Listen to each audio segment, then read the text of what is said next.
considered your class. So mage would be cloth, an assassin would be leather, and a tank or a warrior would be plate. But in this game, you can wear whatever you want.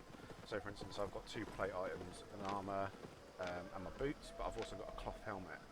Now, one thing you need to understand is that the only thing that determines what kind of class you are is your armour.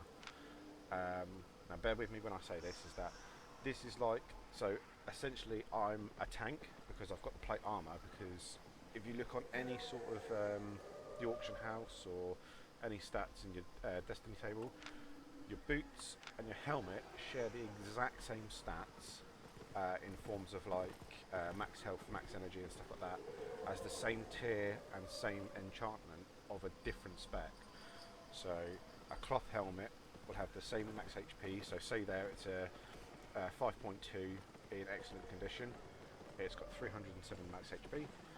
So a plate helmet would also have the exact same thing, and a leather helmet would also have the exact same thing. Apart from the differential of spells and abilities, they will be exactly the same. So it's only the armour that changes in the form of armour, magic resist, power, and then how much defence you get and how easy and squishy you can be, or how hard and tough you want your character to be. That being said, I'd like to move on a little bit with the gear aspect of it into like PvP, and jump into it a little bit.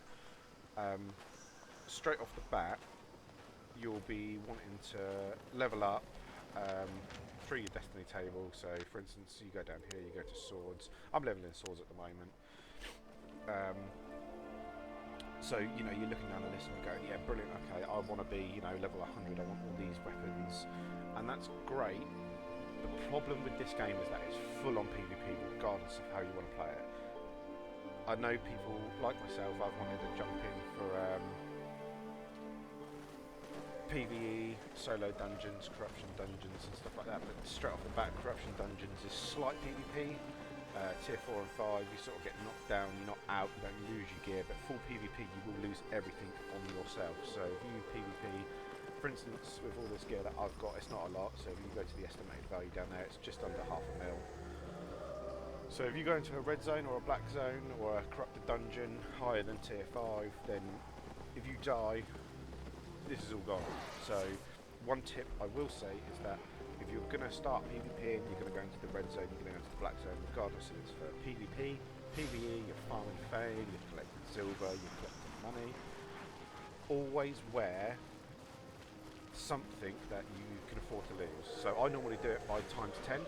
So for instance, this is $500,000 set. So I'll make sure that I have 4.5 million in silver to buy it 10 times over. So it's not a massive, oh, I've just lost everything. It's a case of, right, I'll just go buy it again and try it again. And then slightly moving into the red and black zones is like, why would you want to do them if you're just going to lose your gear anyway? Some solo dungeons, corruption dungeons, and currently with the Halloween going on, this is only Halloween though, you get loot based on the area you're in. So someone in the comments can correct me if I'm wrong, but if you go to your map here, you'll see, so that is blue zone here, it's tier 4, and as you move up tier 5 it goes to yellow, and then it goes to red, and then eventually once you scan out it'll go to black, which is a skull. And all this means is that from tier 4 you'll get, and like I said, correct me if I'm wrong, the blue zone gives you 100% of a loot bonus. And then all that means is that you get 100% of what it would drop if you had absolutely nothing.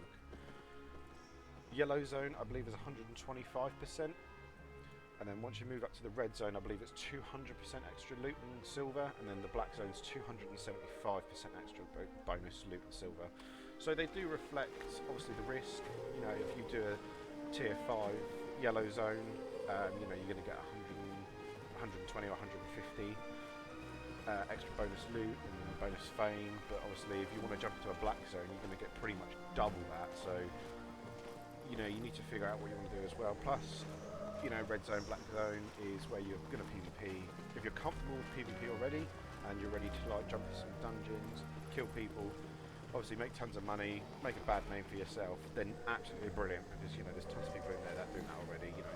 There's the specific professions. You know, you've got, like I say, your destiny tree, and you can go crafting, gathering, farming. You can level up anything you want, but to pick an actual profession of just going out ganking, you know, is obviously a benefit. It depends what you're going to do. You need to figure out early on, which is what I found out as well. Another top tip: figure out what you want to do, but don't necessarily just try hard at it. So for instance, when I got into this game, in most MMORPGs, like I say, I normally play a mage, so I was trying out the fire stuff and didn't really get into it as much. But obviously, as you see, once you start leveling gear, you start getting fame, and then in spec you start getting more fame. Well, if you don't like what you've chosen, so for instance, I've got nature stuff there, I am going to play like an example. So I've got 66 levels in there, so if you click on that, you can see that you can transfer it into combat fame. So if I thought, oh, you know, I really want to try, let's just pick a crossbow for it. No, something I'm not in. I want to play mace. I want to play a tank. I want to play some mace. So we go back up to the nature and we go, right, I've got nothing in mace, but I've got 66 in the nature stuff. So we click on this little button here and we take it all the way back to level 1. And then you can see I've spent a lot of time gathering 5.1 million fame. I'm only going to get 2 million back, but I also have to pay exactly, you know, it's 1 silver to 1 fame to get that. And then once you've done that, you know, you'll get it up here. It's combat fame credits. You'll get 2 million, and then you can simply put that into there. I can't access it. But yeah, what you do is you just push it up, and then it costs 14.7 million. Credit fames to 7 million credit fame to pop that into the hammer. So, but there's one thing I would recommend you doing at the moment once you're new, you just started the game, is don't change anything just yet. Like, try everything out. Make sure that you get everything available to you, because it's not that hard to just jump into.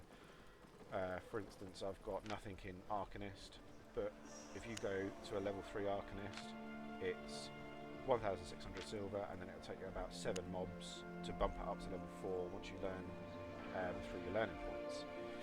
These learning points as well, I wouldn't recommend just absolutely blasting it on, you know, oh, I've leveled that up, let's level that up again, unless you're strongly picking, you know, you found out what you want to do, you found out that you want to play a leather helmet, so, you know, definitely pop it into whatever you want if you're 100% sure.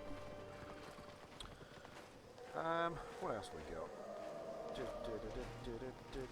can't fight. Right, okay, you can't fight everything straight away. So these are for people that, like myself, you jump in, regardless of the game. You know how to make a bit of money. Maybe, you know, you're quite happy just, you know, farming mobs, going for it. Due to the destiny table, you can't actually fight everything straight away. So you get what they call the training fighter. You get what they call the Reaver tree. So as you can see here, it says damage versus creatures of tier 3 or higher increased by 15%. Now this just means that below, so tier 3 and below is increased by 15%, tier 4 and below is 35%, 5, etc, etc. So if you was to jump in, brand new, you've got yourself some tier 4, some of this, and then you go, right, let's just jump in a tier 8. You're not actually going to deal that much damage, because you need this one, which is damage versus T8 or higher increased by 100%. That just means that you're going to do normal damage to those mobs. At the moment, you're at a decreased rate. So don't jump straight in thinking, oh, I've got this, right, time to end game it, and jump in a red zone and black zone and go for it, because you can't, so there's no point. Just bear with it until you've got the Reaver. The mastery modifier I've got down here on a bit of paper. Let me go through that quick. So mastery modifier applies itself to tier 5 plus. So as you can see on tier 4, there's my stats, and you've got nothing at the bottom. If I go to tier 5, you see a mastery modifier. All this does, and you don't need to go wacky with it, because you'll get it as you start leveling your gear up. The mastery modifier just increases your average base the IP. So for instance, if that was 1,140 as a blue item tier 4, you know, the red item of the exact same value would obviously be bumped up by the 5%. It's not massive, it will just come with the higher gear, so don't look too much into the mastery modifier. Think about what you want to play first. Mastery mod is a passive, don't worry. What else? What else did I die with? Or can explain? Right, to start with, I did solo dungeons. So out in the world, regardless of where you are, I can't show you on the map. Don't know why I was on the map. You'll see little dungeons. Be a little rock or a big rock, sorry, with a green line. You'll also see the big rocks with a red line. So the green lines are your solo dungeons, and your red lines are the corrupted dungeons. Now your corrupted dungeons are like from tier 4 and 5, they're soft PvP. So you can PvP a little bit, you get knocked down, you don't lose anything, it's just standard PvP. Above that you will full loot, and you will die, you will lose everything. Solo dungeons are a bit better. Yes, you've got to run rounds and try and find them, same with the corrupted dungeons I suppose. But you can buy a map from the auction house, or you can find a map from the auction house, and basically what that does is it will give you an increased modifier on the dungeon, so it will increase the damage and the HP, but also the loot of the dungeon. If I just quickly show you what they're like as I explain it. So basically, tier 4 and 5 you're quite safe, you know, you might get people interrupting you in dungeons, but top tip that saved my life when I started doing red zones and black zones, that every solo dungeon has a collapse time. So once you join the dungeon, it will automatically start closing the entrance. So after 90 seconds it will close. So what you do is you jump into a dungeon, say this is the dungeon, you jump in, you've got off your mount, you're loading up your skills, quickly jump on into settings and go log out. Now you have a 300-second timer instead. So all you need to do is simply wait until it gets to 210. It's a minute and a half. Once that time is run out, then you know that the entrance to the map has disappeared, so no one else can jump in. So in your red zones and your black zones, this will help by obviously people ganking you, because people like to have a look. I've noticed people like to potentially follow other new players or players themselves, you know, gankers and rats and stuff like that. They will want to kill you, they want your gear. So what they'll do is they'll see your name at the edge of their screen as you're running around, and they'll sneakily follow you. And then once your name disappears, you know, they're under the assumption that you've either logged out or jumped into a dungeon. Now the log out in a red zone and a black zone anyway is 5 minutes, so you can't just quickly log out. So they're going to be under the assumption that they've just, you know, you've just jumped into a dungeon. So if you start clearing it straight away, they're just going to jump in straight after you. They're going to wait for the close time, and then they're just going to run up behind you, gank you down, you're dead. He's got tons of money, all your gear, game over. So if we go to map here, so you can get all different tiers of maps. It doesn't matter which one you will go for, basically. You get first standard on the enchantment. So this first one, you go here, it says the enemies in this dungeon will be 16% stronger than normal, but the rewards are increased accordingly as well. So you can get them in different ones. So if we go to enchantment tier 2, so they're 60% stronger here. But I've been advised that they're also, it's 160% extra loot. And that also, again, depends on what zone you're in. So if you're in a black zone, it's automatically like 200% extra, plus the extra you get from the map. Tier 3 is 84%. And although these are very pricey, and you know, you think you're going to get that extra reward-based solo dungeons are still risk-based as well. So you could go in and get an epic chest and receive nothing but runes, but you'll get a lot of them, just not anything else. So you're not guaranteed loot. So you've got to toss it up on whether you want to buy the maps or not, or just go look for them. Whether you want a harder dungeon with potentially more, you know, rewards and risk, it's totally down to you. But for a new player, I'd recommend just staying in tier 4 or 5 until you get the game sort of underhand. Maybe do corrupted dungeons for that little bit of like soft PvP. And I'd recommend strongly picking a playstyle that you're going to like. Not necessarily that's on meta or off meta, not necessarily something that you've seen on YouTube or Google and you've seen like what's the best thing for a one shot, what's the best thing for, you know, sustainability and just shutting people down, you know, 24/7, you know, 100% win rate kind of build, you're never going to find them, because different builds destroy other different builds regardless of how versatile you make your build. It will be weak to something, and then you'll make the mistake I did of going, that's really good build, I'm going to try that, so I'll buy all the gear, and then my skill base isn't enough. And what I mean by skill base is currently I'm playing swords, I'm playing the Kingslayer, so as you can see I've played swords. So if you click this here, this little reward summary, it will say that 16% bonus on all swords because I'm just leveling them up. So instantly it's getting better as I'm playing it, I'm sticking with it, so it's getting better. So I initially started playing broadsword, so that one-handed piece of combat also increases it by 10% of all other swords, but then it specialises in the broadsword and gives me 104 on just specifically broadswords. So I've recently taken up the Kingslayer to do the same thing. I haven't finished that. They are harder to level up. I'm going to go with the Kingslayer and we're going to level that up because it will increase that a little bit overall more each every time. So going back to combat fame as well, is once you start leveling this, you start obviously opening up the rewards for the different weapons as well. So you'll see along the weapon line for W, for instance, you get all these new spells, but these open up down the level line themselves. And then once you get to the end, obviously it's brilliant, you're a level 100, you can afford everything. So what happens then is once you get to level 100, the game isn't over for swords and you're like, oh, okay, right, I'll level something else. If you're very comfortable and you're finding it fun playing swords, keep playing swords, because what it will do is it will take 25% as combat fame.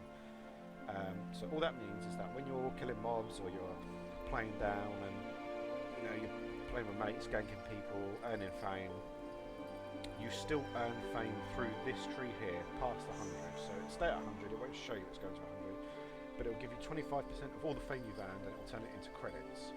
And then with them credits, like I explained before, you can go to another tree and you just go, I want that, I want a 100 hammer, I want to try hammers, but I want my hammers to be really good. So I'm going to transfer all of my credit fame into there, and away you go. So nice and easy, nice and done. I'm going to briefly go into the fame again with the faction. So you've picked the faction, you've joined the game, and you've joined Lyndhurst, or you've come down, you've joined Bridgewatch, you know, etc., etc. So straight off the bat, how do I earn more fame? You can simply go to this in Lyndhurst, he's up here, he's the captain. And what you can do is you can flag yourself for action PvP. Now, as it states here, in blue zones and yellow zones, it will only result in a knockdown. So you're only going to get knocked down and it's just going to damage your gear a little bit, but obviously you just go back repair. PvP results in death in red zones and black zones. Now the flagging, if I flag the city, what it does is as I exit the town, it will give me a buff. And what that buff does, it means that I can engage with other cities and PvP around my area, but it also gives you a fame increase. So at the moment it's level 1, it increases by 5% for silver and fame, and this can be absolutely anything. So as long as you're within your region of your town, you earn it by crafting, skinning, mining, combat, absolutely everything earns you that fame increase, you know, and that means knocking down people and killing people around these forts as well. So all in all, it does benefit you. If you're going to do solo dungeons, obviously that extra 5% really does help. But not only that, once you start increasing your reputation with your city and your town, it increases to 10%, to 20%, etc., etc. I don't think it goes much further than that, but it is that extra boost to sort of get you going with fame and silver. I get a lot of questions, and I've seen a lot of YouTube videos explaining this is the best way to make money and this is the best way to farm fame. So I spent a day on each of them to figure out which was actually the best one. So I haven't done silver, so you have to bear with me for silver farming at the moment, but fame farming, I'm just going to break it down quick. You've got 4 ways of doing it. PvP isn't actually a fame earner, as if you will. I know if you've seen a lot of YouTube videos in the past, as you kill someone, they see they get like 270,000 fame, which is massive, but it's not fame. It's PvP fame, so it's just PvP is more of a you know, you earn fame for killing people. It's a measure of how good you are. So you can look at someone and go, well, you know, he's got 290 million fame in PvP. He must be really good. That's brilliant. It doesn't do anything, unfortunately. So there's 4 ways you can earn fame. I spent a whole day doing solo dungeons, and like I said previously, it is all randomised and risk-based depending on how you did it. So I based everything on tier 5s in the yellow zone. So I went to the U-Wood and I spent the whole day solo dungeon farming, and I earned about 2 million, and that was from, I think it was from 9 till 3, so 6 hours, about 2 million silver. I also earned about, I don't know actually, the conversion rate from where, fame. I took my swords from about level 40 to about level 80. So let's have a quick look. I don't even know how to work this out.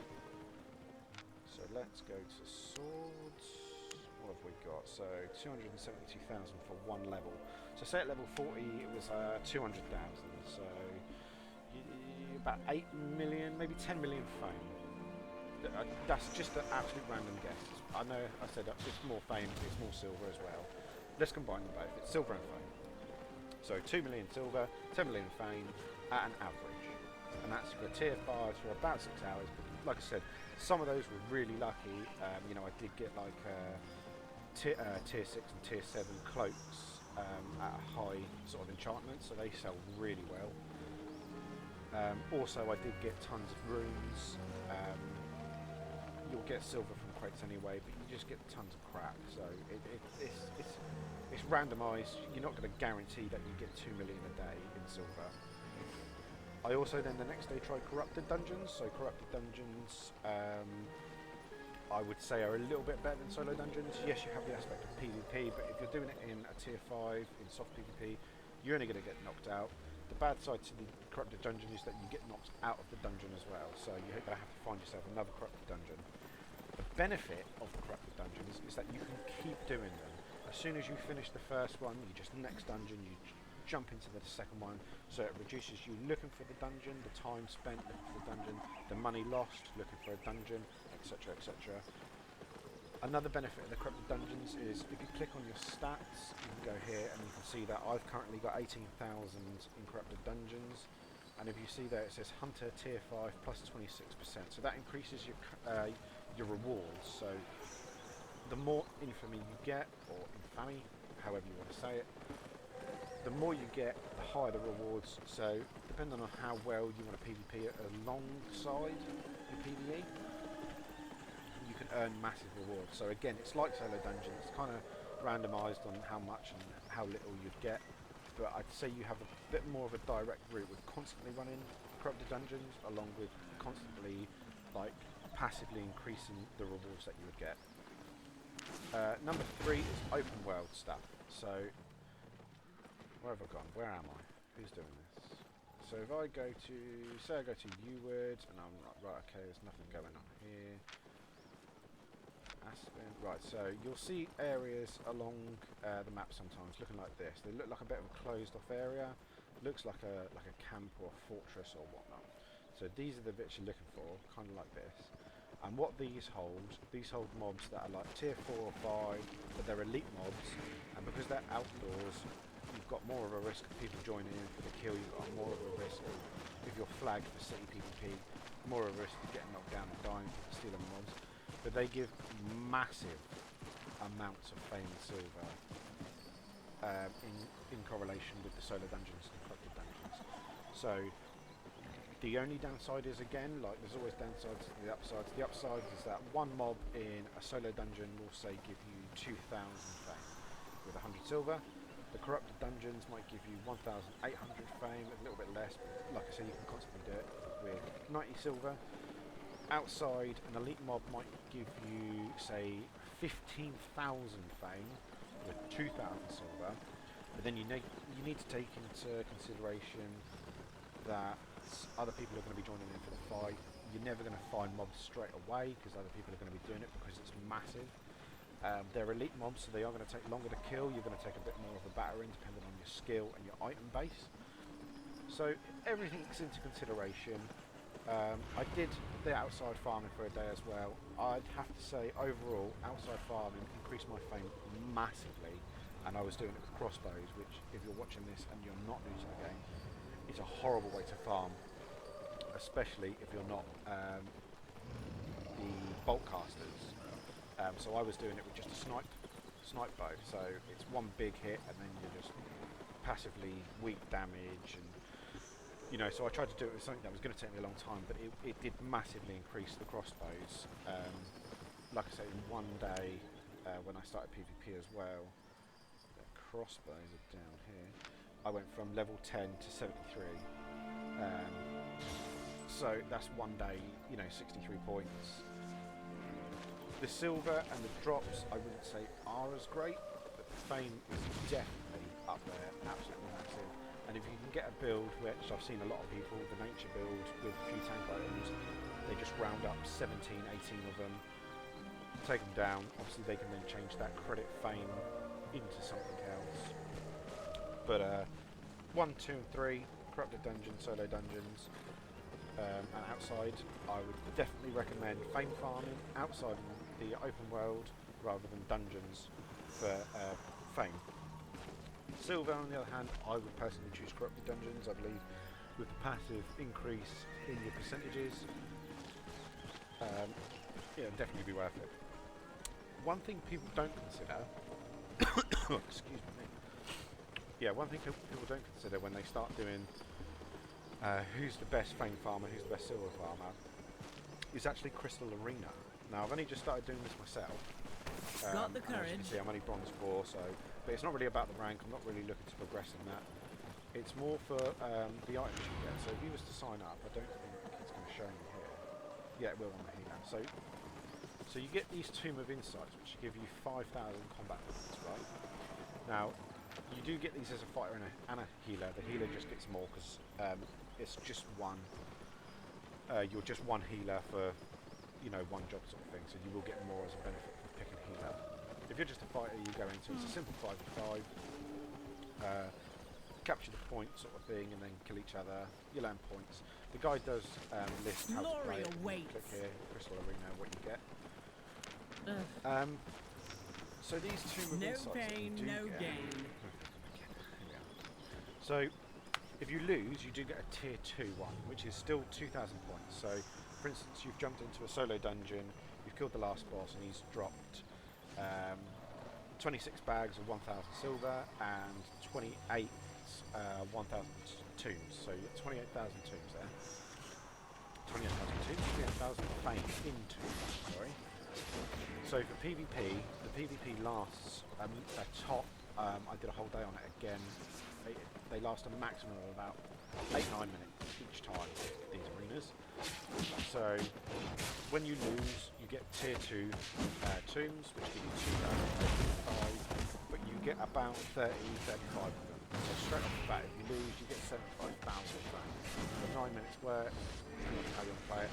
But obviously they're tombs as well, so if you want to play something fun in the arena like a crossbow, which is what I do, you can use the tombs later and go, okay, I want a PvP outside world, or I want a PvE and get some silver. But I know that axes are best for PvE silver play, so I'm going to just spend all my tombs on axes, get them to 100, and amazing. And then once you win a match, you get these tier 3 ones, which give you 5,000 combat fame, and you'll get the same. If you win, you get about 30 to 35 tombs. So again, straight off the bat, you know, it's 150 to 200,000 fame just for 8 minutes of PvP. The way I look at it as well with the PvP and the Crystal Arena is that I'm playing PvP, I'm doing something fun, I'm enjoying myself while killing people, and at the end of it, you get fame regardless. So it's not like PvP outside world fame, where the fame you get is PvP fame and not actual combat fame. So that is something I would strongly consider as well if you're new. It's only a soft cap of 900 LP. So if you join up here, it's, you know, I'm soft capped at 900. Just quickly going to the soft cap. The soft cap and hard cap means that the soft cap there is 900 and my current is 1094. What that means is that it will take 900 of my pure LP and put it into the game, and then it will take, I think it's 85 or 95% of the rest of the LP that I've got to put it in. So when I join at 1095 or 1094, sorry, so a 900 soft power game, it will take 900 of my actual LP, and then it will take the remaining 194, and it will take 85% of that, which I have no idea. Let's say 25. So I will be playing with 925 LP points. There are people that max out tier 8 and just go absolutely nuts, and you'll see them in the arena. They'll have 1094. It's a min-max sort of situation, depending on how you want to play. The Crystal Arena isn't subject to repairs though, so playing with tier 8 you are going to be subject to massive repair bills if you start losing and dying. It's not massive on the durability, so it's not going to affect you too much if you've got tons of silver. If you're playing Arena in full 8.3, you can obviously afford it, it's not that much. But just for the new people, you know, be careful. If you like PvP, jump in the Arena, get the soft cap. It's only got to be 4.1 or 4.2, so you know, and like I explained before, as you start leveling and using them tombs, your 4.1 turns into, you know, 5.1, 5.6, just from 5.6, 6.1, sorry, just from using 4.1, because the power overall will increase, so it means this item power goes up, and then once you start using the specialists, which this will level with this along the same bat, so you use the broadsword, that level, and that level at the same time. And then that obviously increases your item power even more, and the power of the swords. So although I keep clicking off stuff. Right, here we go. So all this at the moment for you might be 700. For me it's 832 because I've put power into it. So if you get an enchantment 1, it will bring it up to 900. 904 I think it is at the moment. But that's from my power level, so it will be different for everyone else. Then obviously your soft cap, so you can just PvP with the cheapest of gear, have fun, earn tons of fame, and I definitely, like I say, I definitely recommend it as something to fame farm with. Like, I think that is pretty much all of it at the moment. Like I said, just take the time, figure out what you want to play. You mix and match, it doesn't matter too much. Like if you want to play fire, play fire. If you want to play frost, play frost. If you want to pick a plate chest, plate boots and a plate helmet, and then play a bow, you can do whatever you want. Nothing's bad in this game, nothing's like amazing in this game. There's good builds. I've recently put together a crossbow build for myself, which can potentially one-shot people, and it does. I've got a few videos online on the YouTube channel at the moment with a one-shot build. I explain what the build is in the video, just in the comments. I don't really talk through the PvP because I like to focus. So, you know, check that out as well. Like I say, there isn't best builds, because the best builds online for that crossbow build are completely different to the one I've built. So I just went full damage, I went no defense. So you are a glass cannon, you will get shut down, but if you can shut people down first, then that's the way I look at it, is it's going to be great fun. So I think, if I just quickly look through my notes here, have I left anything out?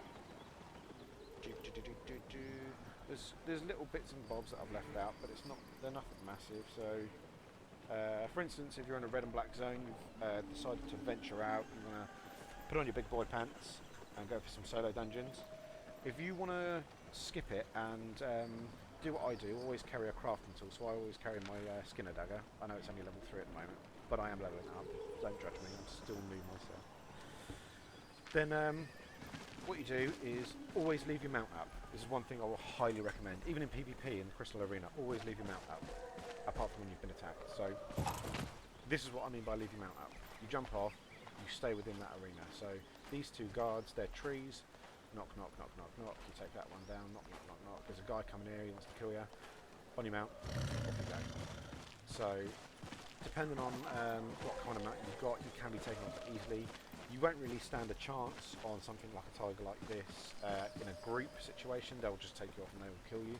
But a 1v1 situation, I'd recommend using something quick but armour, especially like an armoured horse, or if you've got the funds like a polar bear or a mammoth. I know that's massively into the future because you're looking millions and millions. But bigger the better.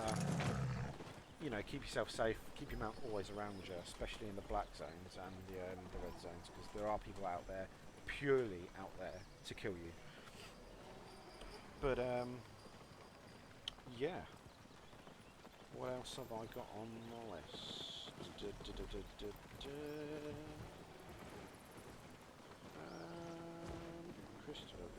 Oh, I will show you one. I haven't got anything less on the list, but I will show you something quick.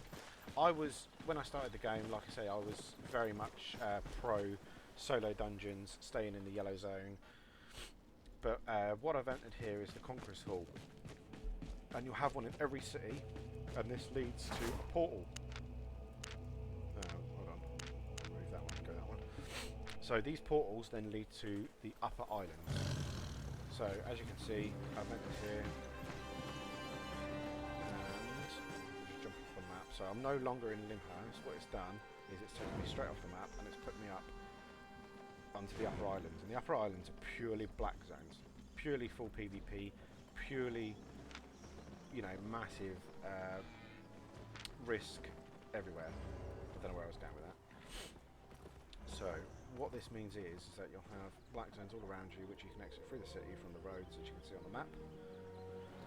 The benefit is, and like I said, when I first started I was pro solo dungeon. I didn't want to die, I didn't want to lose all my gear, but the benefit of these, the portal is that I wanted to try black zones to see what the benefit of the loot would give. So you'll have fountains here, and these are wicked little fountains, and what they do is they turn you invisible. They turn you invisible from everyone for 2 minutes. So you can use one of these, they're at every exit.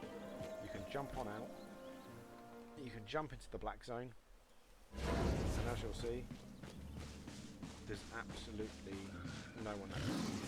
The mobs can't see you, the mobs can't attack you. Corrupted dungeons, you'll have all your other stuff. See, right there, guy's dead. But don't be put off by the black zone. Like I said, the rewards are massive for what you get. You get all your hollowed stuff. There's another dead guy there. See that guy there? Normally they'd follow you, but you can't see me. So basically what I used to do is I used to jump out of the portal with the stealth on. I used to go find my first solo dungeon. I'd go in, I'd complete it, and when I came out, obviously I wouldn't have this buff, but there's a journey back here, and what this does is after channeling for 15 seconds, this will pop you straight back into town. So say you've done a dungeon, you found a really nice tier 8 cloak which is worth 7.8 billion for some reason, and you think, oh, if I run this back now I'm not stealthed, I'm going to die. So what you do is you'd find yourself, just say you're down the edge of the map, you'd find yourself in this little hideout like this, go as high as you can, just get away from everyone, press R, and 15 seconds and it will just teleport you straight back to town. You haven't risked anything but a little bit of silver. Now, the silver is dependent on how far out you are from the city, especially in a black zone. So if you're in a blue or yellow zone, it'll cost you about 3,000 to 4,000 silver a time. It's absolutely nothing. But in the black zone, if you're 3 cities out from it, so say, you know, I've started at the portal, I've gone through to this one, I don't like it, I thought I'll go try that one, don't like it, yeah, this one's the best. I found my item here, so I'm now carrying more, so I'm now worth more. So now I'm worth more, I'm carrying more, and I'm more outside of the city. It's going to cost about 70,000 to 80,000 to get you back there. So the risk and reward, again, the higher, the more you spend, the more you're going to spend to like safely get yourself back. But also, the risks are better. You know, you find yourself some really nice gear. You found 4.8 billion in a dungeon, 70,000, 80,000 to get you back safely. You're not going to grumble with, it's not going to be a big issue. So it'll all benefit you in the end. I know I've tried to say that as quick as I can and give you all the best tips, but I don't think it's gone on that quick at all. So I'd like to thank you all for just taking the time out to listen to my very monotone, thank you guys, thanks for listening, voice. But I hope some of these tips have helped, because no one helped me when I first began, so hopefully someone can take on these tips and go, oh, I was going to try that, I didn't want to try that, but I'm not going to spend combat fame, or they're just going to do some dungeons to level up, or they're going to try Crystal Arena. But give it a go, comment down below if there's anything I've missed, especially with like percentages and stuff for black zones and red zones and stuff. If there's anything you'd recommend that can be done, you know, just let me know. And thanks for listening, guys. Happy hunting. Don't die. Keep yourself safe. Thank you very much. Goodbye.